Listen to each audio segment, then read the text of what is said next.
Hi, everyone, and welcome to Val Talks Pets, the forum for pet parents and enthusiasts alike. Having been in the pet industry for over 10 years now, I'm going to share with you issues and questions that arise as I work with pet parents on a day-to-day basis. I am not a veterinarian, but I do have certifications in canine, feline, small animal, fish and herptile, and avian health and nutrition from the University of California, Davis Extension.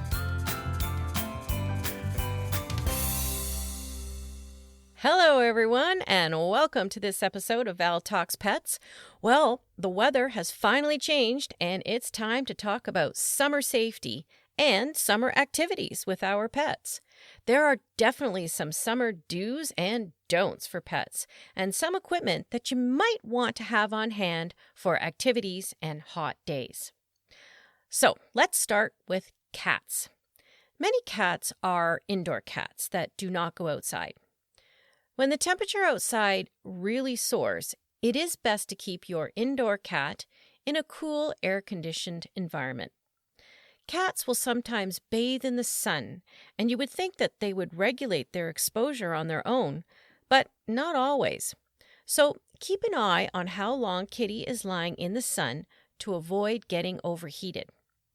If you do not have air conditioning and the temperature inside the home is rather uncomfortable, try to have windows open that will create airflow. However, an open window can be just the right escape for a cat. If the windows are open, you need to check and make sure that your cat can't paw the screen open, or worse, make a hole in the screen and escape.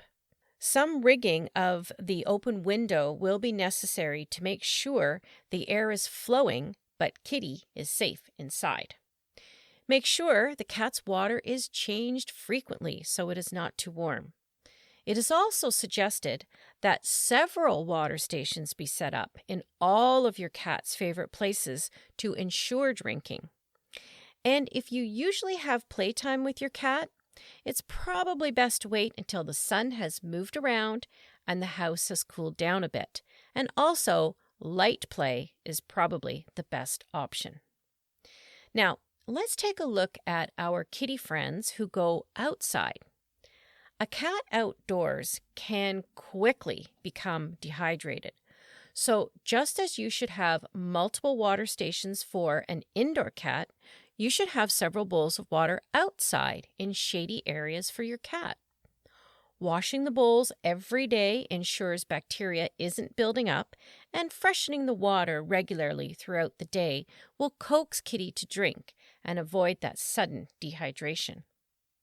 If your cat goes outside tethered, make sure that it is not on a hot deck, patio, or driveway that doesn't allow them to get to a shady spot. A cat's paws can get severely burnt on a hot surface, as well as increasing the risk of heat stroke. So tethering without refuge is downright cruel. If you can, early morning and early evening outdoor time is probably best in a heat wave.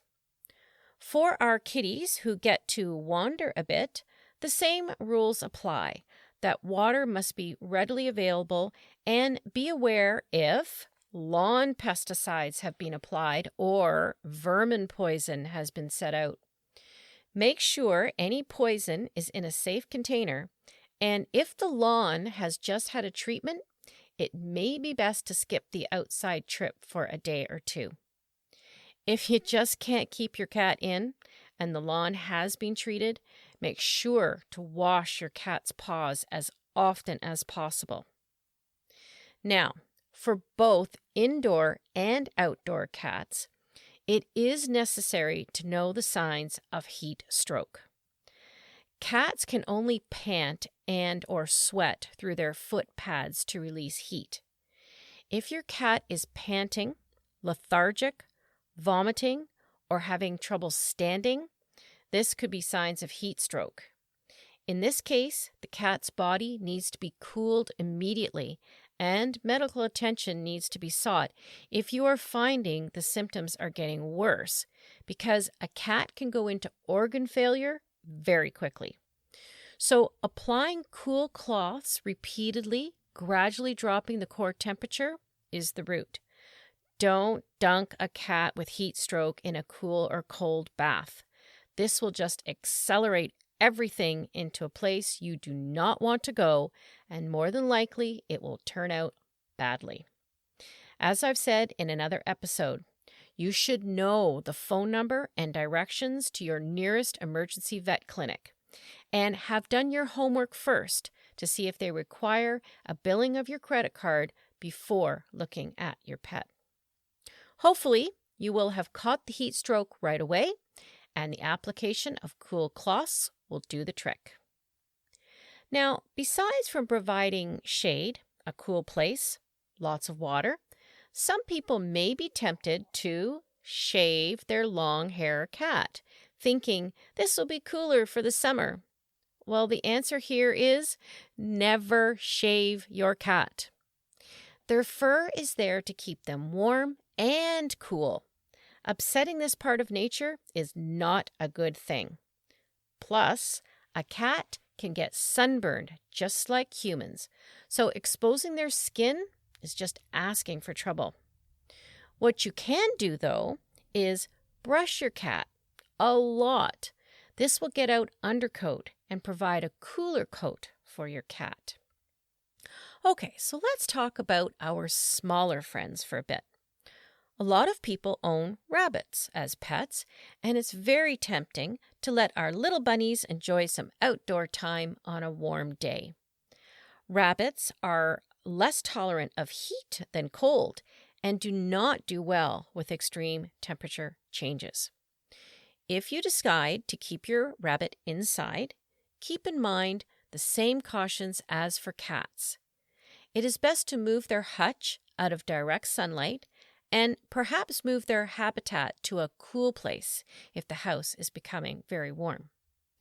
Bunnies actually enjoy cool ceramic tiles to lie on to keep cool, so you can always add a few tiles into their habitat for this reason. A fan can also be used to help circulate air, but just make sure it is not directly blowing on Bunny.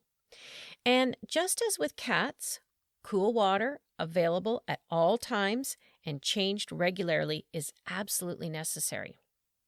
Also, washing their greens in cool water adds some moisture to their intake as well. If your bun lives indoors but would like to enjoy some outdoor time for fresh air, sunshine, and some nice grass, you can take your bunny out on a rabbit harness and leash. This way, you can enjoy the outdoor time with them and keep them close and safe and monitor how long they have been in the sunshine and then move them to a shadier place. Now, if you have an outdoor pen or hutch, this works great as well. But again, you will need to watch that your bunny hasn't been exposed to direct sunlight for too long. If you can't move your pen or hutch, then rig up some umbrellas or shade sails.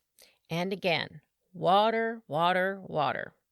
And just like cats, additional grooming with increased brushing of your bunny will help keep them cooler through the hot months. Now, if your bunny goes into heat stroke, you will have to act fast. Look for those telltale signs of vomiting and being wobbly or prostrate on the ground or floor. If this happens, get the bunny into a cool place immediately and begin applying cool cloths to their ears and then to the body. Again, do not dunk the bunny in cold water.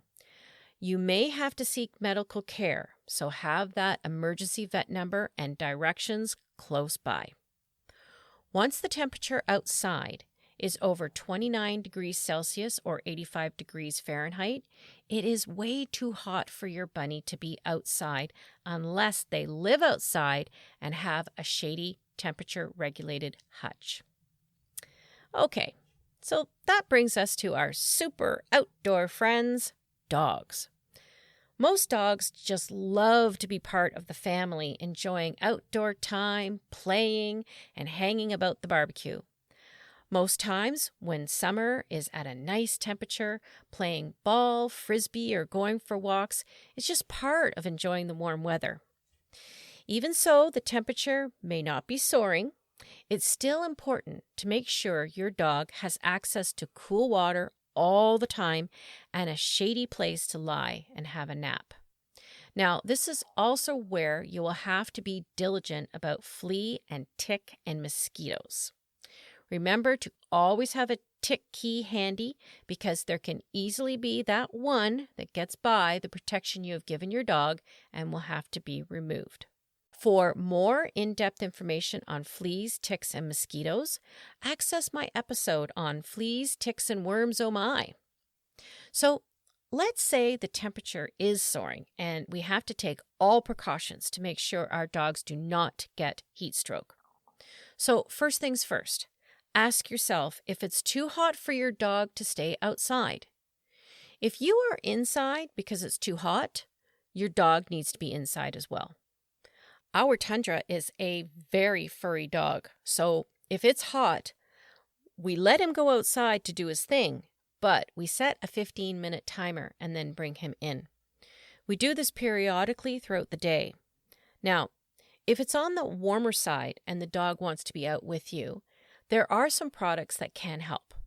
There are cooling bandanas that you can purchase for your dog. The bandanas are designed to soak in cold water. You wring them out and you place them on your dog's neck. The evaporation of the cold water will help keep your dog cool. There are also cooling vests. Cooling vests use the same principle where you soak the vest in cold water and place it on your dog. Another item that you may want to check out is a cooling mat. There are some mats that you fill with cold water and then the dog lies on it. There are also other types of cooling mats that use an activated gel that the dog, again, can lie on. But, easier said than done. We have a gel cooling mat for Tundra, but he will not, no way, lie on it. His favorite cooling off technique? Dig a big hole and lie in it. For this reason, I have grooming wipes to wipe down Mr. Dirty Fur when he comes in from a lovely lie in his hole for a nap. As with cats and small animals, put out several bowls of water and change the water so it stays cool.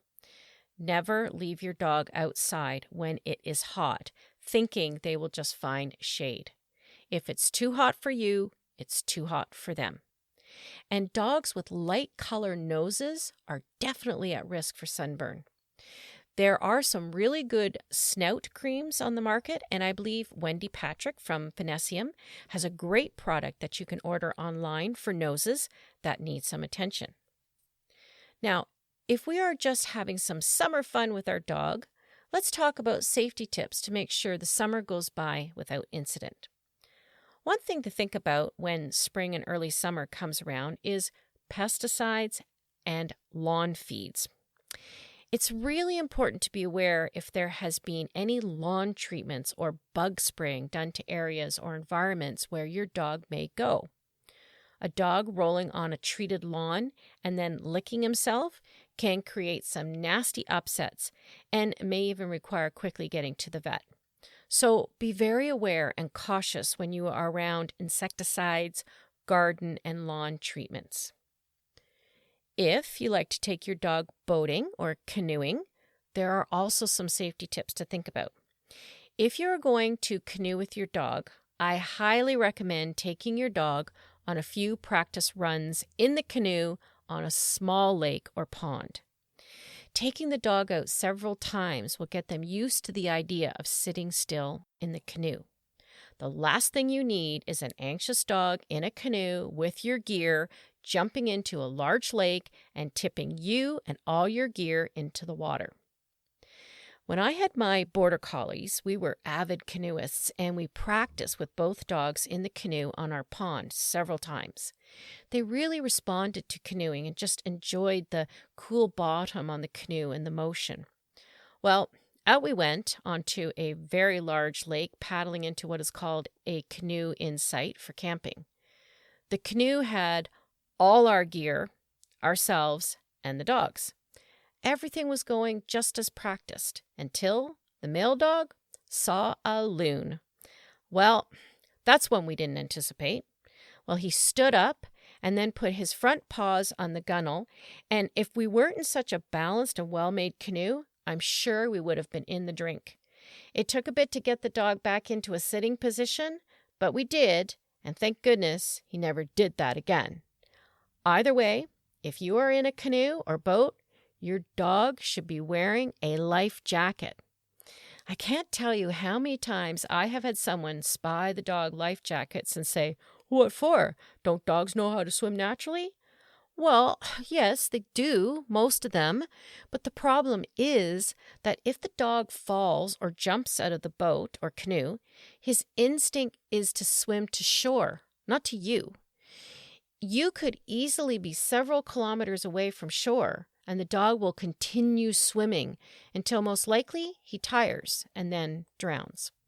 A life jacket will help keep him afloat, and most have a handy handle on the top to allow you to grab hold and either direct him back to the boat with you or haul him back in. There is also the other scenario where there is a capsize, and the same thing happens where the dog swims for land. Also, not all breeds are made for swimming, and when they hit the water, they sink like a stone. So just be cautious and make sure your dog is wearing his or her life jacket. And as a final very important point about dogs in a canoe or boat, never tie them into the canoe or boat. If you capsize, they will drown. Now, if you have a real water-loving dog, there are some great water toys that you can get that will allow your dog to see the toy in the water instead of swimming around in round circles looking for something that may have sunk. There are floating frisbees, kongs, and skipping stones that you can purchase from your pet specialty store to make that dock diving even more fun. If you do have a real swimmer, I also suggest you have on hand some antibiotic eardrops, just in case that swimmer's ear acts up after being in the water all day. Also, make sure you dry your dog thoroughly so as not to create skin issues with bacteria that could cause an onset of hot spots or itchy dermatitis. Colloidal silver on hand is a really good choice. I also keep a product called Nature's Aid on hand for scrapes or bites. It is all natural and is made in Niagara-on-the-Lake, Ontario. Wendy Patrick also has an ointment for scrapes and owies, as she says. Okay, so let's recap here. Cats, small animals, and dogs can really enjoy the warm weather, and we can protect them from heat stroke, sunburn, and toxins. We can also provide fun warm weather toys and games, but we need to be mindful of the degree of temperature. Cooling products are definitely something to have on hand, as well as pet first aid products. And remember those life jackets. Well, that leads me to my pet peeve section.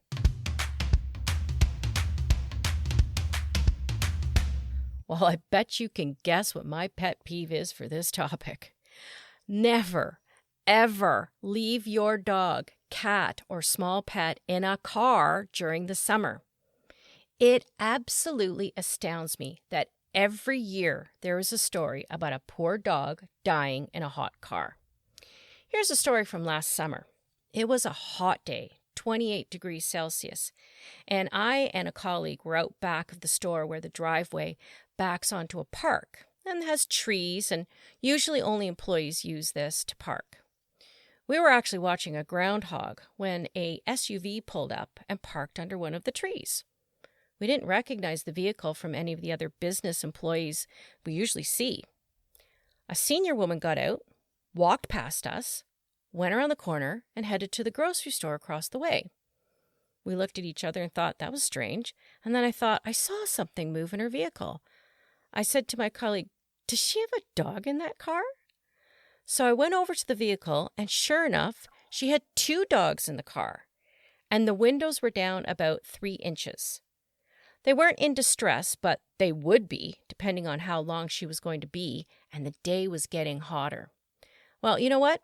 I wasn't taking any chances, so I called the police. They took about 20 minutes to arrive, because I called a direct line, not the emergency line, and the woman had not returned.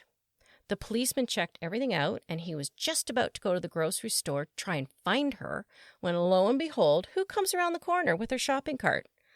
Well, you would never believe what happened after that. The policeman was very stern and admonishing for her behavior, and she just argued back that no one had the right to judge what she did because she had parked in the shade and the dogs were fine.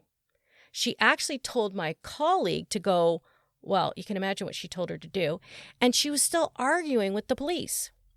Her excuse was that she had taken the dogs to the vet and she just needed to get some groceries, so instead of driving them home and then going back out again, she decided to put them at risk and tempt the fates as to whether they would die of heat stroke or not. I wish stories like this were never heard of again, but you know they will, because people just don't get it. Never leave your pet in a car during the summer or on a warm or hot day. That's it. For those of us who are caring and cautious pet parents, we would never do this, but people keep doing it. So, you can spread the word. Put it on Facebook. Put it on whatever social media you can. Never leave a pet in a hot car. Spread the word, everyone. Save a pet. Because as I say, knowing is caring.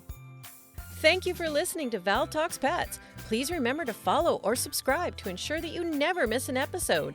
To really help the show and to make it easier for others to find, please rate and review each episode that you find interesting and helpful. And don't forget that you can also email me at val@valtalkspets.com with topics you would like me to address or with any questions you may have. Also, check out my website at valtalkspets.com and let me know what you think and how we can improve upon it. Thanks for caring.